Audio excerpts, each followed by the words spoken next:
What's up everyone, it's Ed from Barstarzz, and today we'll be speaking about calisthenics progressions and why they are important.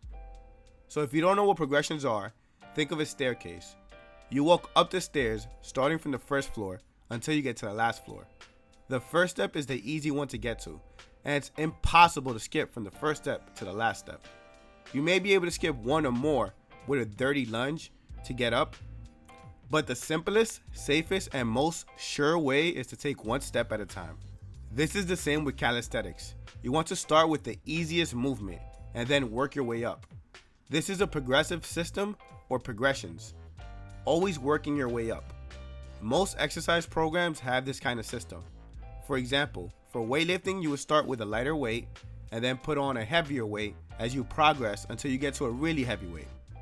You can't imagine doubling your bench press in 2 days, so you add incremental weights, maybe weekly and later in the years monthly, working your way up to that double bench press. With calisthenics, there is also progression, but instead of adding a weight, you would change your body and its position to manipulate leverage. There is a point A, but very arguably never a point Z, since you can always manipulate your body to make a movement almost impossible. For example, the basic push-up, one arm push-up. What's after that? Maybe a clap, but how about a double one arm push-up clap, or even a triple? You could always make a movement more difficult. Your only limitations are your creativity. Why are progressions important? Progressions are important in order to ensure you move on with your training safely and securely. It's also a great way to utilize time. Imagine doing a tuck planche and then deciding to skip steps, so you decide to start practicing full planche. But you haven't developed the strength for a full planche, so you're just jumping into a planche position and falling back down with no tension in the muscles. Since you skipped progressions that would have scaled the exercise difficulty and slowly introduced your body to the movement while it gained strength in the form it needed. Making the exercises harder make better use of your time. Let's say you only have 30 minutes to work out, and you can handle a workload of 100 push-ups, 100 dips, and 100 pull-ups in an hour, but you simply don't have time to do that. Should you go for half a workout? No, you can simply change the workout to 50 reps of each and get the extra stimulation from making each exercise harder. For example, introducing diamond push-ups, L-sit pull-ups, and clapping dips. Now at the end of your 50-50-50, you should feel like you did your hundreds or even more challenged. Now when you know it's time to move on to the next progression is when you have mastered the step that you're on. This is very different depending on the goal and the exercise. If your goal is strength, you progress at a lower rep range or generally quicker to the more difficult progression. For example, if your goal is a one-arm push-up, there's no need to build up to 50 regular push-ups, because being able to do 50 regular push-ups will not bring you closer to a one-arm push-up.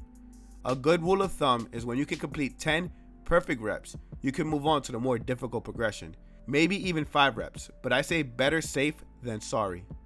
If your goal is size or physique, you can progress slower and focus on picking up volume on the lower progressions while moving up. For example, doing many sets and reps of basic push-ups is going to get you bigger than just a handful of one-arm push-ups on each arm and calling it a day. For most of the static exercises, your progress is tracked on time. It's time to move on anywhere from 20 to 30 seconds, but different people will have different recommendations. Now when progressing through exercises, it's okay to not only work on the direct chain, but also add in auxiliary exercises that may work somewhere where you need specific help. For example, I practice for the planche with planche progressions like the tuck planche. But some exercises I can also add in are scapula push-ups and full leg raises. These help condition some of the same muscles involved in the planche, as in my lower back and scapula. Also when progressing, it happens that you can plateau, which sucks, but don't worry, it takes time. Some things that can break a progression plateau are a deload week.